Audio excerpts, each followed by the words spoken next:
that's the one thing that when we come in, what are you doing? We're doing a history of textile. Oh, you're talking about the strike of 29 of the Lorry Mill. Well, that is sort of a natural reaction, I guess, on people's parts, because it was such a highly charged, emotional time. You have, blood spilled, so it has stood out in many people's memories, as sort of a real bad something to remember, or a real bad something to not remember. Our investigations would run along the same lines as yours.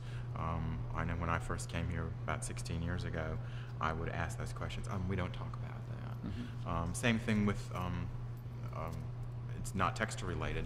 A woman, last woman hanged, I think in the state of North Carolina, was hanged in Gaston County. And when I started asking him questions about that, just from a historical perspective, we don't talk about that. And it's bad. It leaves a bad taste in people's mouths, and they want to remember the happy news. Historians are not looking for just the happy news; they're looking for the news, blemishes and otherwise. How do you explain that to local people? That it's important to get the full story. You have to develop a rapport.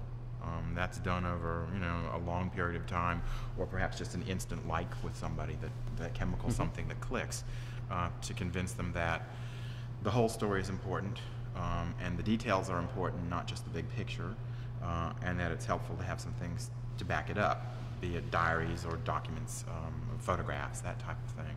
And if you choose, it particularly helps if you're not taking a one-sided view of the thing.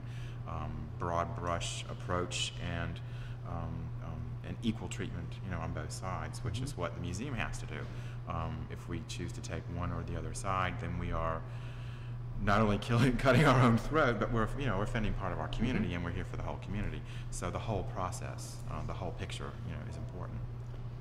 We were over at the Lorry Mill the other day.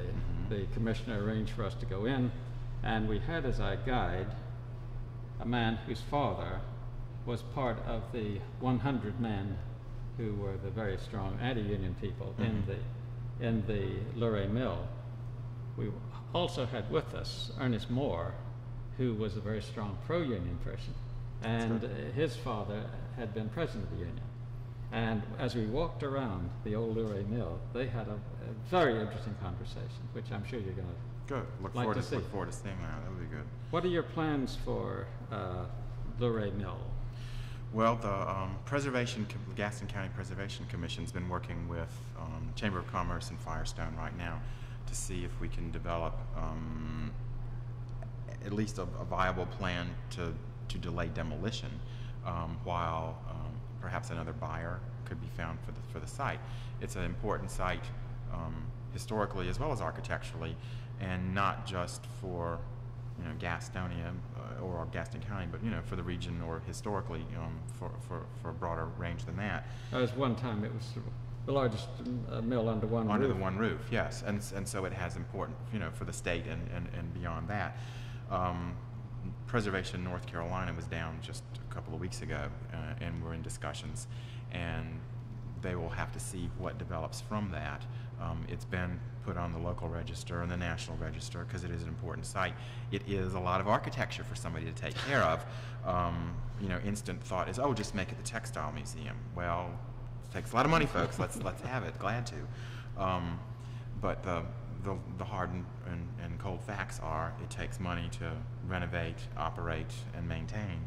And if a proper deal, whatever you want to call it, can get struck with Firestone, perhaps they would be amenable to another owner having that portion of the property and Firestone keeping up the other portion of the property if they can coexist without tripping over each other's toes or getting into tax problems. Perhaps something could be viable.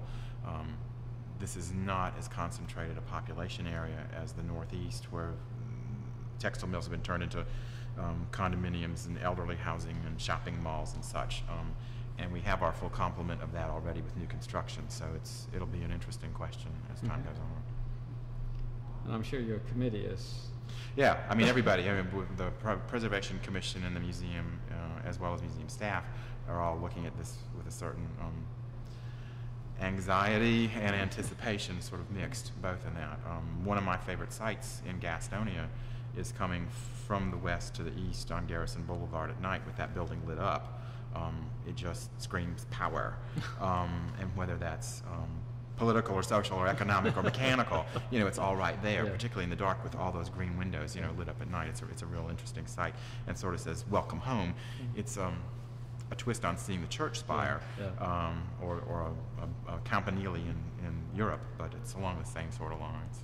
And of course, you don't see that in most of the old mills because they've been bricked up and air conditioned Yeah. and so forth, and that Yeah. is rather special. Yeah, it's not necessarily a pure architecture piece yet from 1901, but it's pretty close, you know, pretty close to that.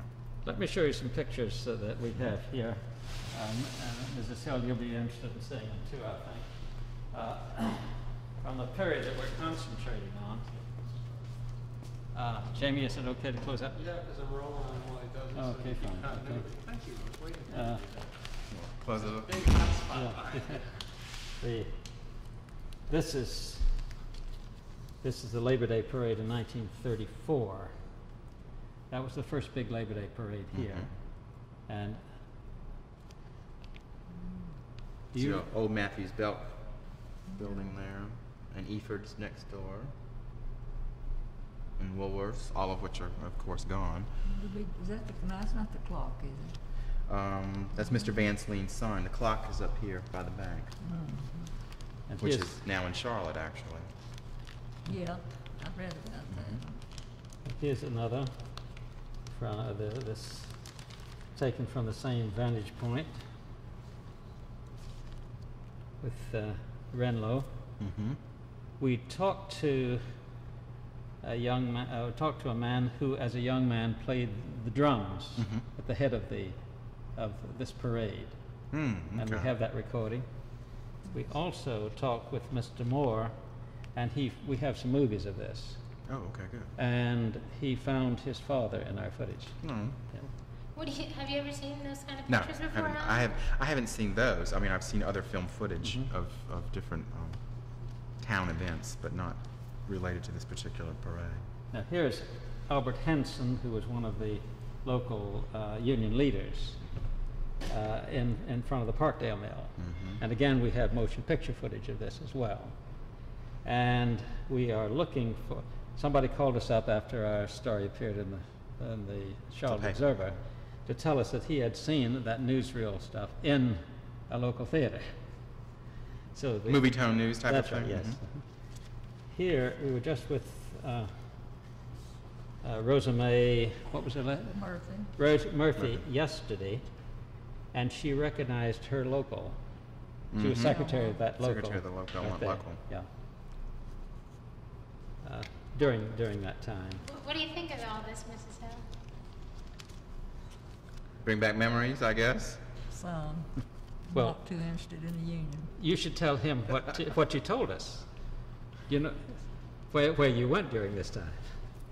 Well, when the strike, everybody went on strike. They closed down the mills. My two brothers and their wives and my husband and myself went to the mountains. My mother owned a house up there where we moved out of a house, so you can call it, I guess, cabin. And we camped out up there for 3 weeks and come back when the strike was over. Get out of the heat, literally. Yeah. Oh, tell him about the bed. That's the best story. That's the best story. Oh, no. Well, we had this one room, and we were all newly married. Hadn't been married a year, none of us. And we had this room, and we all were sharing the same room, and we had not a Coca-Cola bottle or some kind of bottle with some yarn in it that there's our only light we had at night. And there was only one bed in the room, and we each one took time about, a couple sleeping in the bed and the other slept on pallets on the floor. And wasn't long till nobody wanted the bed because they found out this big old hump right in the middle of it is impossible to get in and sleep in it. So we all slept on the floor after we'd all tried it out. Nothing like a pallet on the floor. No, it was better than that bed. I can remember that bed yet. What we did was to get her to read that section of In the diary? Of the diary, yes. That would be an interesting kind of public performance, wouldn't it? We dug potatoes to have something to eat, and the boys trimmed the apple trees, and we had a orchard, and they did that, and while us girls got out and hunted for some taters somewhere to eat off of. Did your family start from the mountains Yes. and came down to work in the mill? So you all sort of just went back home for a while. Just a few weeks, that's before Mother sold the property. Now here's a film.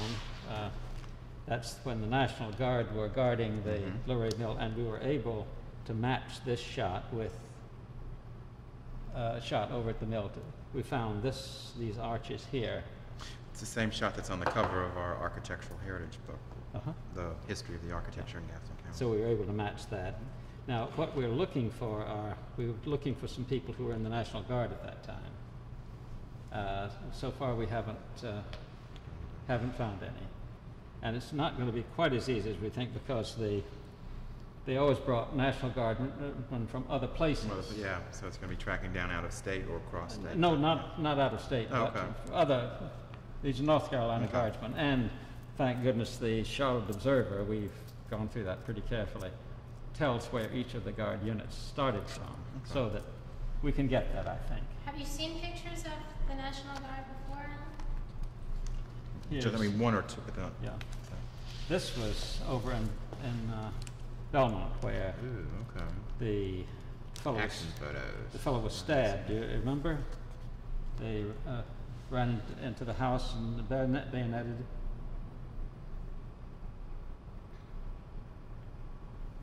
You want to see that, Ruth? Yes, come on down. We were in the mountains at the time of that. We heard about it that day. I bet you did. She's saying they walked, what, 2 miles? A mile down the mountain and a mile back up the mountain to get news from home about every day. Because we were so worried about our people. But think about having a mail system at that time that was so Yeah. that was so What? reliable. As opposed to turning on something like, CNN or something that gets Yeah. you worldwide Yeah. coverage of the Persians. We didn't even have a radio then. Yeah. This is a big meeting in Charlotte just before the strike started. Did you have any idea that there were this many people involved? No. All you knew was what was happening in your own mill. Right. That's what, I'm sure this happened to so many people. I can remember they came around in trucks and then would try to coerce the people into joining the union, and threats was made and everything else. And then later on, when the mill started back up, some of the owners didn't start right back up when it stopped. So my brother-in-law said, "Well, why don't we get them trucks and go around and start them up? They stopped them off, they can go around and start them up." We're probably a little apprehensive. Yeah, in terms of talking about people being great quantities of people and being all over, when I first came to the county about 15 years ago, this came up in discussion, and a woman mentioned it to her mother, a former employee of mine, and her mother had worked in the mills, I think in Kannapolis. And she said, people will talk about Gastonia, but honey, that was everywhere. It was all over. It wasn't just in Gastonia. The mills shut down, or there were strikes and problems in, She just sort of rattled off a shopping list of cities. And so it was my first introduction and an immediate view that it was broader range than just, local. Well, now, the extraordinary thing is that you, as a historian, had so little knowledge of this event. I just wondered if there's any... I'm an art historian. Oh, okay. I have inherited history. Okay, all right. I came in as That the is- art person, Yeah. and because of the small Yeah, staff, you pick yeah, up the history yeah. very quickly. But in truth, it's an event that happened. We find fully reported in the papers. It certainly wasn't any secret at the time. Yeah. But since then, there's been so little talk about it. True. That's why one of the reasons why we're doing this movie, to try to fill out that stuff. Well, it's also laid a lot of groundwork for the labor movement as it is today. I mean, obviously, there was more to labor movement than coal mines of West Virginia and steel mills of Pennsylvania. And so, do you think that your museum will be getting interested in labor's actions here? Sure, that's part of our focus. There's something about a ballot box? We have in our collection a ballot box from the recent vote at the Luray, now Firestone, One of our good friends works there, and he was gathering things for the museum. And we have, when they finally did pass, it was that monumental thing that made it to the news media. Union goes into the Luray site, and we have one of the cardboard ballot boxes in our collection, which is good to have. A documentation again of what occurs, and it's kind of ironic piece, I guess. On the one hand, we have elements of the mill back in the days when the strong fight prevented it, and then some 50 years later, one of the pieces that when the unionization went through. You're an honorary curator for your efforts. Thank you. Yeah, if people don't turn over to their local historical society or their regional museum and just say, well, this is trash, and pitch it, let us make that decision, please. We're better equipped or trained to make those decisions as to what would be good to document history. Even curators and museum directors make error, but we'll more than likely err on the side of collection than the garbage heap. Could you list some of the things that you might be interested in? We're interested in photographs. We're interested in family, personal histories like Miss Hill's diaries, letters, stationery from the mills, business records and archival materials from the mills. A lot of people would say, well, what's the use in an invoice? Well, it shows us what a certain cost was in terms of business history. Any payroll schedules, advertising. For example, do you have any of your old pay envelopes? I've got a year's supply of my husband's, but I didn't run across them when I was hunting all this. We'd like it. Because when we talk about how people were paid in the mill, we can show a couple of examples. Well, we'll get you one. But those are the sorts of things like. No, I mean, I'd have to have a search warrant. We'll get you one. Oh, I know. We'll still get you one because we are interested in that sort of thing because it documents what a man in Gaston County in the year 19 whatever. Hey, there's a little envelope with cash, Mm-hmm. Well, see, we have an envelope or two from back at the turn of the century from the Mountain Island Mill, which was the first mill in the county. At that time, it was another company, but in the same structure, and it showed that the pay envelope included the father and the sons that worked. So sons was put in father's envelope and given to father, and then he might give him a nickel or something like that to go buy candy. The rest of it went to maintain the household. That was sort of standard procedure. Somebody showed us one the other day with just that on it. Okay. His three brothers and himself. And even though his father wasn't working, the father got the envelope. The father got the envelope, exactly. Well, he went to work before they was 14 years old. Yeah. Wasn't supposed to go to work for 14, but before that law come in, a lot of them went to work 9, 10 years old. Mm-hmm. Well, but that's the sort of, those are the types of things, as well as promotional about the various mills, giveaways like keychains and that type of thing. The whole gamut, textile machinery, but our limited space sort of keeps that a little prohibitive. Artifacts on life in the mill villages, baseball teams and the bands. There were a battle of the bands, as it were, between the various towns' bands to see who was the best, much like the softball competition. Okay, exactly. That's the baseball teams and the softball teams and all that type of stuff. Because it shows there's more to life than just going to work, but it's all confined within the realm of the mill village. You had a house, you grew vegetables out back. Some people would keep a little hog or two because they were tied to the earth. And many, the Southerners particularly. I noticed with great interest one time in a lecture about architecture, the difference in the 2 families and the 3 families up north and the individual family houses in the south, where the Southerners wanted to have my land, even just to put a small garden plot, whereas in the north that was never a concern. Did you have garden plots? Oh, yeah. Because you could always have, make your own fresh vegetables and that type of thing. So we can see the whole village as a composite of where they went to work, where they lived, a community hall or memorial hall, whatever, for recreation and education, because libraries would be started there. And it forms a whole city, much like Gaston County's towns today.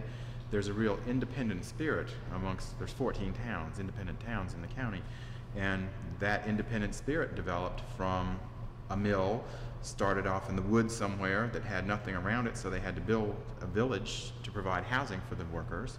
So this mill and its village became a town versus this one versus this one versus this one.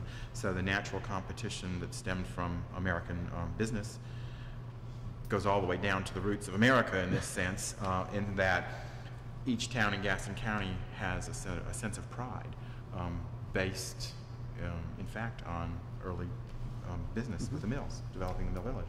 We raised and butchered our own hogs too, and cured our own meat. That's in my diaries. We come hog killing day, everybody gathered around to help.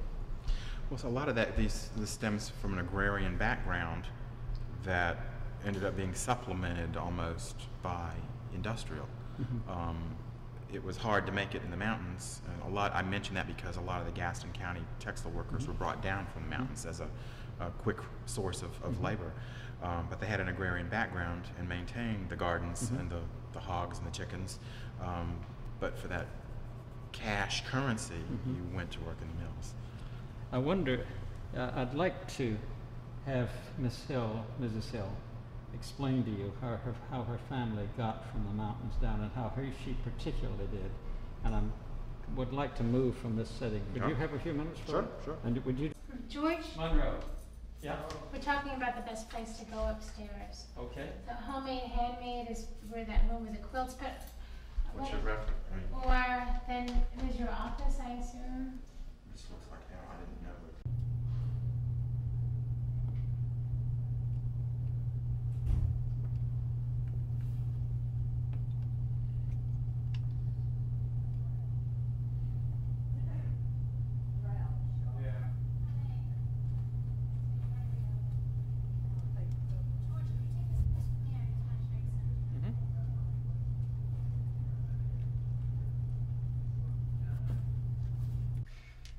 I like to shoot and go home, you know what I mean?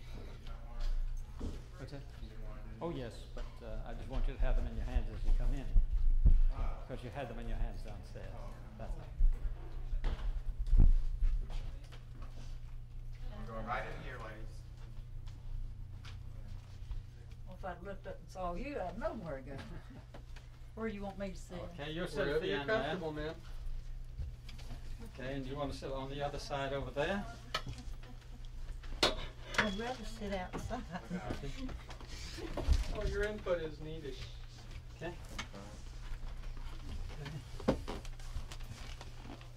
So just get her to show you the diaries and explain about them and maybe read some from them. Oops. And again, you might explain why they're so important.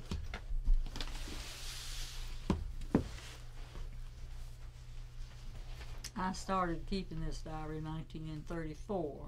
As you notice, it's a 5-year diary, and this one, now some of them's just one page, but this goes across this way, and then next year goes here, next year here, and you get into 5 years that way. You Oh, come down okay. this way. So it's the same day for each page. Yeah. Okay. And I wrote in them either I wrote in them that night or the next morning. And I do have some, in other words, my husband's name was Johnny, and rather than write Johnny out 100 times, I put a J for him. Came home this morning, Ed and Ernest, that's my brother and brother-in-law, went to the Estonia and got my number for my car. And that's George, yes. G and I went to town tonight, but the stores were closed. Went to the show, and it was good. I didn't have the name of that show. And it's repetitious, but yet there's new stuff too. And you'll notice that I was sick a lot, of course, with my polio background. That's nothing unusual. Well, these are good because it records on a day-to-day basis what went on in Gaston County, and in this case, particularly in your life, it gives us a focus of a personal touch of one person's activities in the mills, at home, in the business environment, shopping, going to the movies, going to the store, that type of Skating thing. ring. Yeah. Okay. It gives us a broad, full picture on all of that. And here's where a payday I drawed $1.52. That was in 19 and For how many days worth? 46. I suspect that was just for 2 days and a half or 3 days, probably 3. And I'd have to go back and see each day. Those are 8-hour days, 10-hour days. We were on 6 hours a day, 6-hour I think, days. at that time. So that's a little less than 10 cents an hour. 10 cents an hour back then was good pay. Now here I draw $10.92. A lot of overtime, or is this a different year? With Well, if you spun or wound, well, if you spun, you just got a regular wages by the hour. But I spool more than anything else, and I got paid by production. production? And I'm not bragging, but I was pretty good. Good on production. Okay. And I did make more than the average person made. But that's something. So you worked in the mill until 51, or did you quit keeping the diary, or do we have some lost? I quit keeping the diary, but I didn't work until 51. I quit before 51, went to work for the Merchants Association in Belmont, and worked myself up to the secretary of that. Then I went on to be the secretary of the Chamber of Commerce when it switched over to the Chamber of Commerce. In the meantime, I took a lot of correspondence courses and ended up a bookkeeper, and I did income tax for 30 years, I guess. Do we have that in here as well? No. Your correspondence courses and your work with the other? The correspondence courses, I think, are in here. Okay, that just sort of gives us a complete and full picture of, Yeah. of what you did working in the mills as well as. Yeah, it's in there several off times hours. where I studied all day, or I typed all half the night, and things like that. It's in there. You haven't mentioned your church work. Is that recorded? Some of it is. My husband attended church more than I did because I was physically exhausted, and sometimes on Sunday but usually we were at church every Wednesday night and every Sunday night, but he went on Sunday mornings, but I usually didn't go on Sunday morning. And then later on I taught Sunday school for several years, 15, 20 years. Maybe you could tell us how you got out of the mountains.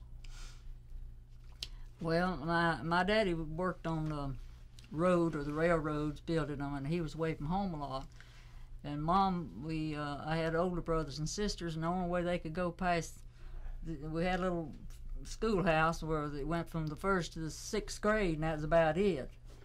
And everybody in the same room, and Mom wanted us to have a better education than that. And so first, my oldest sister sent her to Waynesville to stay with some of my kin folks to go to school there to get a better education. And she come back and talked to her then.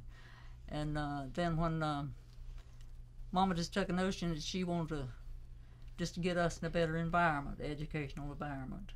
And so she decided to move to Gastonia, the Lower Ray Mills, where we came to originally.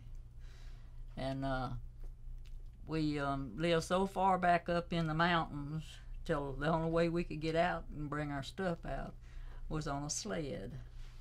And the old horse named Ned pulled the sled out. And we went and caught the train, his first train, and this is in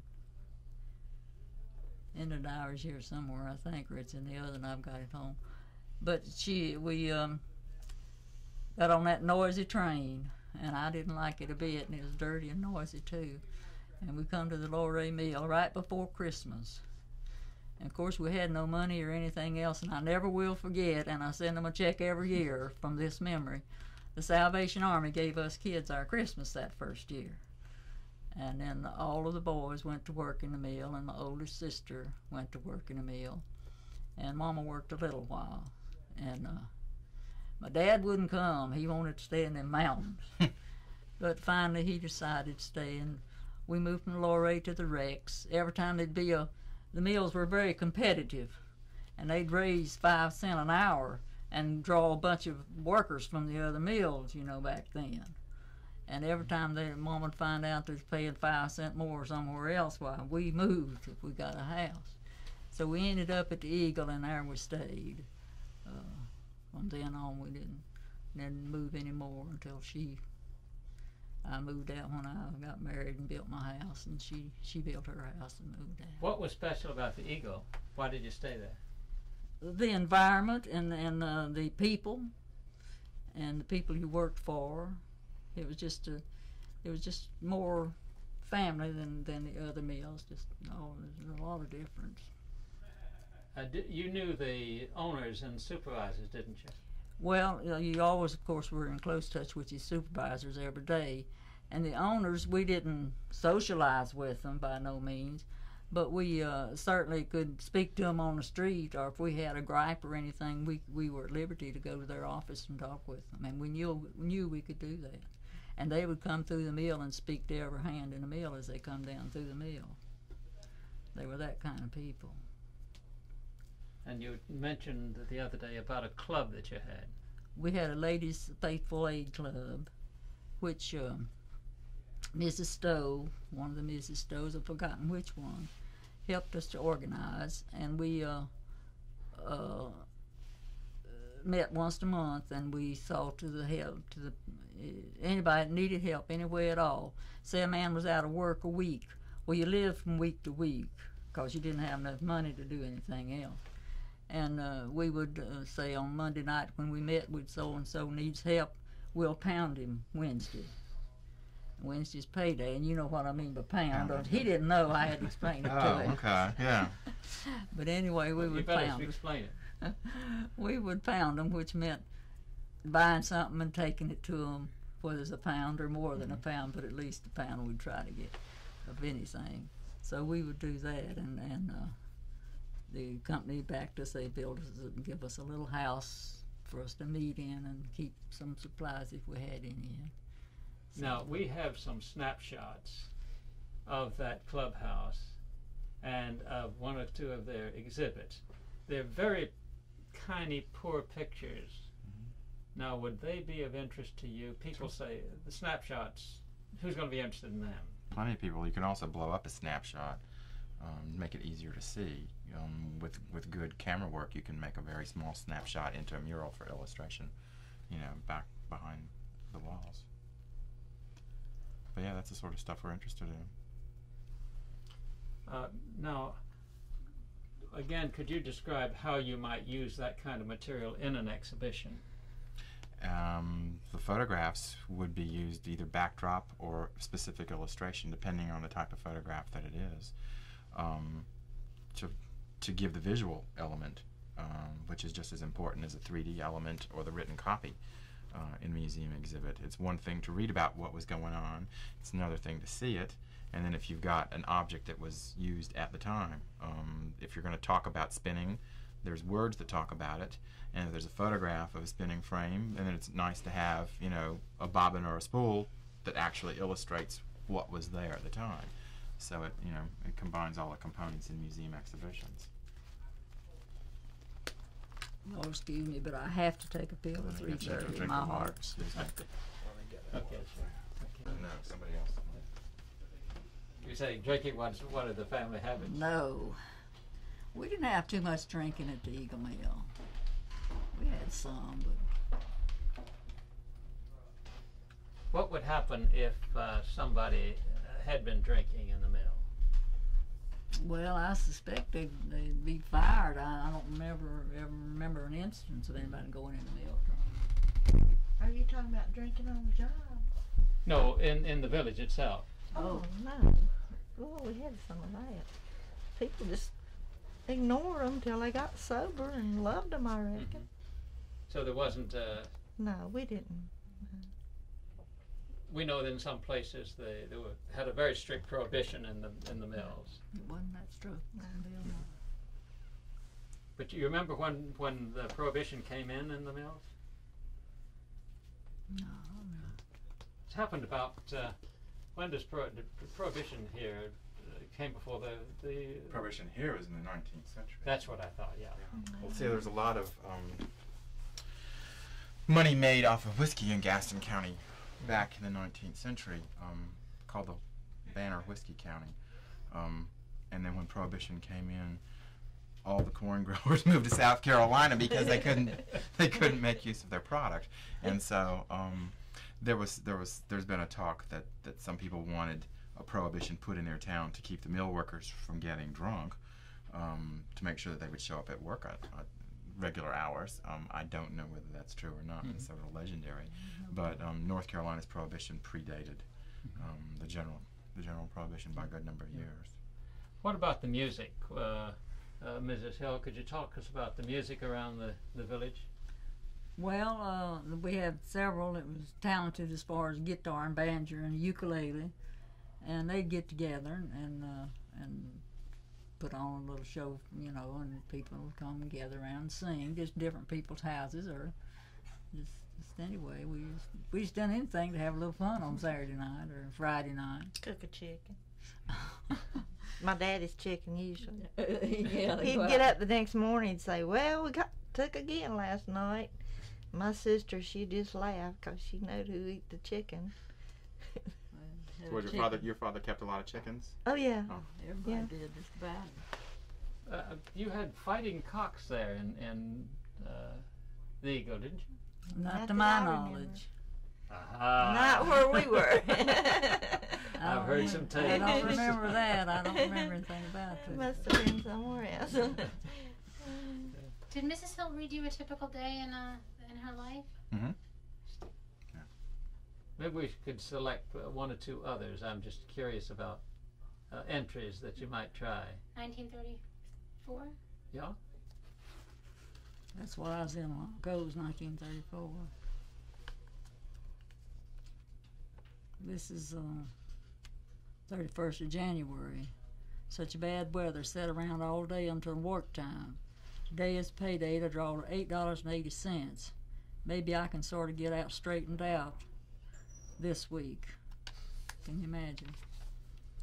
And it rained all day the next day, and I worked 6 hours. Same old thing. I'm kept busy answering questions about me and Johnny. We hadn't got married yet, but we're not telling anything. Oh, we did get married on January 28th, and this is February 1st, and we kept it a secret 3 weeks. Why did you keep it a secret? Well, his mother didn't want him to marry, and my people didn't want me to marry him, but we married. Spent 35 wonderful years together. Well, let's talk about something that's not so pleasant, and that is about your polio, if you don't mind. You talked about your mother and the horse and so on. Well, we lived back, as I said a while ago, way back in the mountains, and I got sick, and they didn't know what was wrong with me. And I was 3 years old. That's in 1918. And the polio, that's the first polio epidemic come through North Carolina, was in 1918. And I was the only one in the family that had it. And when I got better from being sick, after about 4 or 5 weeks, why I couldn't walk. And then I got to where I could walk with my hands on my knees, and I walked that way for a good long while. And Mama took a notion that the country, we had a doctor that where Daddy works, company doctor, but she decided that she wanted to take me to a doctor in town. So she rode horseback and took me to Waynesville to a doctor. And of course he didn't know what was wrong with me, and he put me in high-top shoes, and that helped very little. And I, from that time until I was 14 years old, I suffered intensely, and I could walk, but I never could have much balance or anything. Then in when I was 14 years old, I went to the orthopedic hospital and had several surgeries, and I've had a lot of corrective surgery since then. I've done real good. 77 years old and still living after I give up 3 or 4 times. Tell them how far it is from your home to Asheville so they'll know how far she rode the horse. I don't know how far it is from she went to Waynesville, I believe. Waynesville, yeah. I don't know how far from our old home it was. Or just estimate it. It was 15 or 20 miles, at least 20. But she rode me a horseback to take me to the doctor. Old Ned. What'd you do with him when you pulled it? When he pulled the sled out, just let somebody have him? I don't know what we done to that horse. We left him there to somebody. But we got to train and come to Gastonia anyway. But I Now, don't know was there a company recruiter who came up and talked with you? no. We had a friend. One of the boys met this man, I don't know where, my brothers, and his name was Clark too. We were Clarks. And he was redheaded and called him Red Clark. And he worked at the Lorry. And he was telling my brothers about how much money he made. And so they got to talking to Mama. And then she talked to him.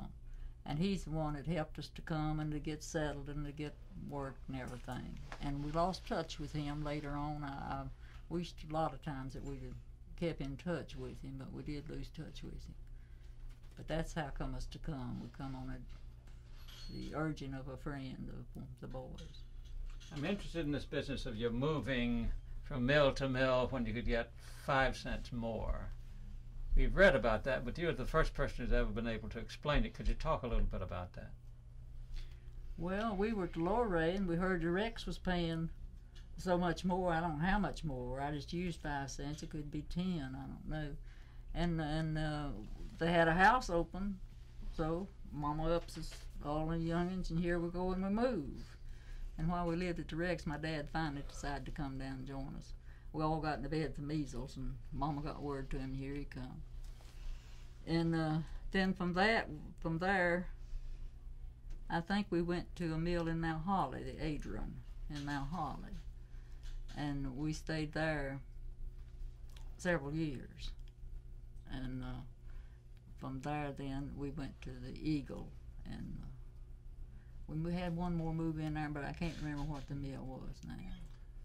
But when we got to the Eagle, we kind of planted. Now, you had experience then with a lot of different mills. And with Well, I didn't work in the mill Yeah. at that time. I was too young. I went to work in the Eagle after we'd been there a couple of years before I went to work. What about your schooling there? Well, I got to go to school up through the 8th grade, and I had to go to the hospital, and I was in the hospital a year, and of course I couldn't keep up my grade when I come back, and so I just quit school, and then took these courses at home after I got married. Well, now, you were telling me in the car a story that I want you to tell our friend here about when the strikers were, when the union was feeding the strikers. Could you tell him that story? The back the Stowe Mercantile was open, you know, that was kind of a company store, but not everybody had credit with them, and finally it got to where nobody could hardly get anything from them because they didn't know how long the strike was going to last, and they couldn't afford to keep up the whole thing. And so the people that had joined the union got on to the union about giving some help. And so this man that lived there on the Eagle, he was a real heavy man, and called him Puffy. And he joined the union, and so when they come out that they was going to give him some food, he had a family, he had 3 girls and a boy, and he needed some help. And so he went down to the hall where they told them all to meet down there, and they'd give out the food. So he went in. As he went by, they handed him a little bag of 1 pound of rice. And he said, "Is that it?" And they said, "Yeah, that's it." And he just tore the bag open, throwed it up, and said, "Well, you can just keep that. I don't want that." Only he used some words that I'm not using. But that's the way the union treated the people after they got them. I'm an anti-union, I guess you all can tell that. Well, I imagine that probably gave them a little reason to think twice after they found out that's how it was going to actually operate. I think that's the reason there wasn't ever any union in the mills in There Belmont. wasn't as much follow through on the promises or the hopes or something like that. everybody got disillusioned with it after all that trouble they had and everything. The black eye on us. The black eye on the community, would you say? Oh yeah, because of all that publicity we got on about the killings and the way they were doing, and it was just disgusting to me. What happened between the people who were in the Union and the people who were not in the Union afterwards? Well, afterwards they come back, but it took a while. Because I know one of our very best friends was Union, and he come to our house many times trying to just almost coerce us into joining, till I got disgusted with him and asked him not to come back to the house again. But later on we regained our friendship. Mr. Waffle, is this part of the history that you're going to be able to include in the museum, the photographs that we talked about? Sure. And Exactly. the strike in '34, for instance? Yeah. We only have so much space, so we will do what we can. Since the focus of the museum's exhibit is to cover all bases as much as possible, that the net result of Gaston County today is the product of a lot of different hands, and good and bad times, and successful and unsuccessful business ventures. It works into it to focus on Gaston County without addressing strike issues in 29 and 34 is turning your back on a lot of history. And again, we treat things as it's part of history. It occurred, not to judge that the strikers were correct and the owners were incorrect, or vice versa. It happened, and here it is. Draw your own conclusions, type of thing, without salting the information. It gives us full focus on what Gaston County is. Now, a museum like this, with the special interest of textiles, I suspect is going to have exhibits that have to do with one thing and then another thing and then another thing, so that at one time you may have Yeah, again, we're a very small and growing museum. If I had 100,000 square feet to deal with it, then we could sort of focus gallery by gallery on each segmental topic. But the initial exhibit will cover Gaston County's history within a limited scope of space, and so that it will be treated, but not with tremendous amount of detail. One of the things we're trying to do, Mrs. Hill, with this film is to kind of enlarge people's idea of what history is all about. I was born and brought up in the South, and when I when I was in school, history began with Fort Sumter and ended with Appomattox, and that was about history. And then, of course, later on, when I went to Chapel Hill, I got a different view of history. But sometimes I think that Southern history is a bit like kudzu. It kind of covers a lot of things, and it covers more than it reveals. That's true. That's a nice way to put it. Interesting observation, I suppose. Well, I think all You of it. don't do it intentionally, though. No, I think it's all intertwined, and what some people might focus in on is something special. It just becomes second nature and part of vernacular tales and everyday history.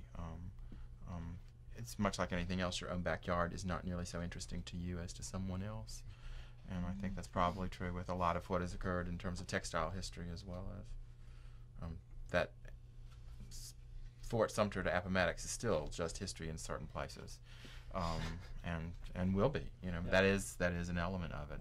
We treat it from time to time, but that's not our only focus. Isn't it odd that so little literature has been written about the textile village and the textile life? I just know there's one wonderful book that called Like a Family, which came out of Chapel Hill recently. Was the first one that I knew about. Yeah, I think it's still considered recent history, and it doesn't have the passion that a Civil War would have, or the Revolutionary War, something along those lines. It becomes more egalitarian, and therefore somebody would say plebeian type of thing. It's interesting, but it's not going to have the blockbuster draw that Bang Bang Shoot 'em Up would have, and that's why you will get focused in on a couple of strike issues that involve bloodshed, whereas it's perhaps just as important to see that in some instances it worked out between mill workers and mill owners by themselves without union intervention, or in some cases union intervention, and it was settled without massive bloodshed. When people can work together and discuss the issues back and forth and come up with resolution, to me is by far more interesting, particularly point by point, than like, you know, oh good, we settled the issue, now we can move on. I mean, yes, there's instant gratification, at least for one, and the issue's resolved, but perhaps not to the best of both parties. And by working it back and forth, you get into nuances of personalities and occurrences and things like that. So the whole textile industry, because it is so intertwined in Southern life with daily life, becomes a very interesting story that no one has either taken the interest or the time to tell. In some cases, it's part of everyday life. So why focus in on that? I mean, you don't talk about doing the dishes and running carpool and stuff like that today. In time, somebody may. And so we just have to have a certain distance to it to get perspective, to say, this bears discussion, you know, this bears investigation. Of course, one of the things that's fascinated me is the family histories that we've been picking up along the way. Almost every textile worker family we've met has a big album of family photographs. Yeah, well, that makes sense. Americans from Jamestown on have been interested in maintaining visual image because in some cases it recorded family members who had died in early years, but there's just that sense of family and family history that's gone through the last 3 centuries of American life, and it's just as important today. I mean, we get blank Christmas photo albums, as a Christmas gift or a birthday gift to record that. Family's very important. I'm assuming everywhere, but I'm speaking from a Southern point of view, and it's reflected in genealogy studies as well as visual studies. Mrs. Hill, do you have a family album of photographs as well? I've got about 12. Well, if you don't mind, we'd like to look at that and maybe copy some of those photographs as well. Particularly pictures of your father, and so we can document, you see, visually some of the things you've been telling us. I don't have anything that old, I don't think. No, I don't have real old ones. You don't have pictures of your... You must have. I've got a few. Good. Well, but I'd have to hunt and hunt and hunt. Okay, I'd certainly appreciate it if you would. Now, the way we do that, and you'll be interested in this, instead of asking to borrow them, Judy goes around with a copy stand, and we copy them in their houses. We found that people are much more willing. Oh, sure, because they're not leaving their that's right. Yeah. the confines of home. Yeah, well, that makes perfectly good sense. Well, it's part of the Southern life or Southern history. When people say, remember who you are, well, to remember who you are, you've also know who great-great-grandpa was, and great-grandpa was, and great-aunt so-and-so. It all becomes intertwined so that you can flip open a family album and you automatically know that, that's Aunt Medora, and that's Aunt, Mabel, and this is Uncle Zerubbabel, and that sort of stuff. And it was somebody who was born and lived, in the 1830s to the 1880s, that sort of thing. It becomes part of history. And so you end up knowing who you are. You have that whole sense of being, a Smith, a Jones, whatever the family is. Mrs. Hill, this has been a wonderful thing for us, just those diaries. Well, I was just on the verge of destroying them, but I'm glad now that I didn't, because if they can help any way at all, in any way, that's just something that I've left. I don't have any children or grandchildren to carry on, so maybe this will be a little something that I've left to the world. And I'm just so glad that you can use them and Yeah, we're glad to get it. Appreciate the gift. Look forward to other gifts too. As you climb through, it's easier for us to say no to something than it is for us to say, golly, we wish we had something. So again, if you have neighbors who have similar things, just have them give us a call. Okay, thank you. I need to Let's just get take out of 30 here. seconds of room tone and Yeah, everything. I got enough quiet. Okay, so- do we need anything else? Okay. I got cutaways. One more thing out of you, sir, if you can. I know you have to leave, but I wonder if you could show us that ballot box. Let me get the curators. Okay. You're gonna do it right here, right? Could we come in? Could we just go into the room? You think? Sure, or that'd be the do best that thing. and just pull it down off the shelf You and can't just. because the mechanics are constantly in there, and I'm not turning off the mechanicals back there. Oh, Okay, sure. fine.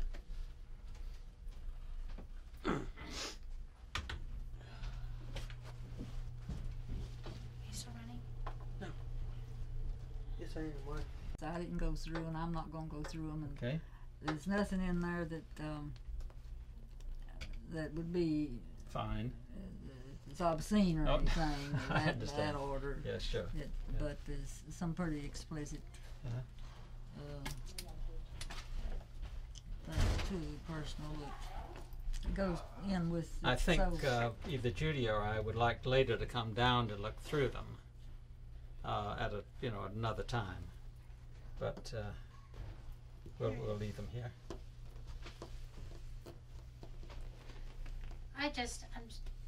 So you'd come home every day and write? I'd either write that night before I go to bed or the next morning. Where'd you write it? Where'd you do it? What part of the house? Usually living room, sometimes the kitchen table. Were there other people around, or you did it alone? Just my husband. Did he take an interest in the diaries? Yeah, he kept one himself for a few weeks, but he didn't stick to it. Did you save his? Yeah, I got it. His mother lived with us, and she didn't approve of it. She's all the time fussing at me for wasting my time writing every night.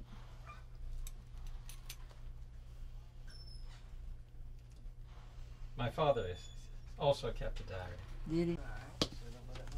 Bill Passport's supposed to give you some more information on that box. Okay. Let me get the. Anyway, I mean, it's a cardboard box that's been folded down, but this is when they had the boat a couple of years ago over at the Firestone Mill, which is housed in what was the original Luray Mill, and years and years ago, the big fight to keep the mill labor free continued on. I mean, they tried from time to time, and then finally, just a couple of years ago, it actually went through and made local headlines and local media coverage on that. So we were glad to add it to the collection. It doesn't look like a whole lot, but it sure means a whole lot. Who brought it in? It was a gift from Mr. Passmore, who works at Firestone. Well, that election made national headlines as well as local. Okay, I would expect that it would. So you were telling us one day, he called you up and he was driving by and he sort of tossed it in your arms? That may have come from one of the other curators. No. Oh, no, when we met you with the mayor, you had told us the story about. Oh, well, I mean, it's probably just a comment or two that he would call us up and say, I've got some more things for you all. And he's been on the lookout for us because he knows that it's part of our important history to collect. So he'll say, I have a few things for you. And, it'll be something like this, or, a paper or a photograph or two, that type of thing. We get that from a few of the middle management people with the textile mills around here. How do you educate them to be alert for that? We do things in the newspapers, our own museum newsletter, as well as our own museum board of trustees. We were just given a number of interesting photographs from Parkdale. One of the ladies who's on our board of trustees, husband is president of Parkdale, and Pam Warlick had known we were looking, and so she went to the mill and said, I need some help for the museum. They're trying to gather things for the textile history exhibit, and she brought us by a number of large views of the mill and aerial views and that sort of thing. So that's how we work it. It's so interesting that he decided that this was part of history and that you should have this box. Yeah. I mean, it was good that he had that kind of long view. you know, a lot of people would say this is just trash. I mean, let's face it, it's just a piece of ripped cardboard. But there's more emotion and energy and history, you know, behind this piece of cardboard than there is in some of the, you know, very nice polished objects, you know, that are in the museum collection. Most protest signs are pro or con, or nothing more than a piece of cardboard and a little bit of ink. Exactly, exactly. But it's a nice 3D tangible piece of And what it local contained history. was maybe a little different. Yeah. Now, will there be any formal acknowledgement of these diaries In terms of what, I mean, from the museum? I mean, a letter, yeah, there's contract, yes, there's contracts and stuff. That's all part of standard museum. We're accredited, you know, standard museum accredited procedure. So, yeah. We need to get some more information from you before you leave. I have my curators are working on the paperwork now. Would you mind if we recorded that? Not at all. Okay.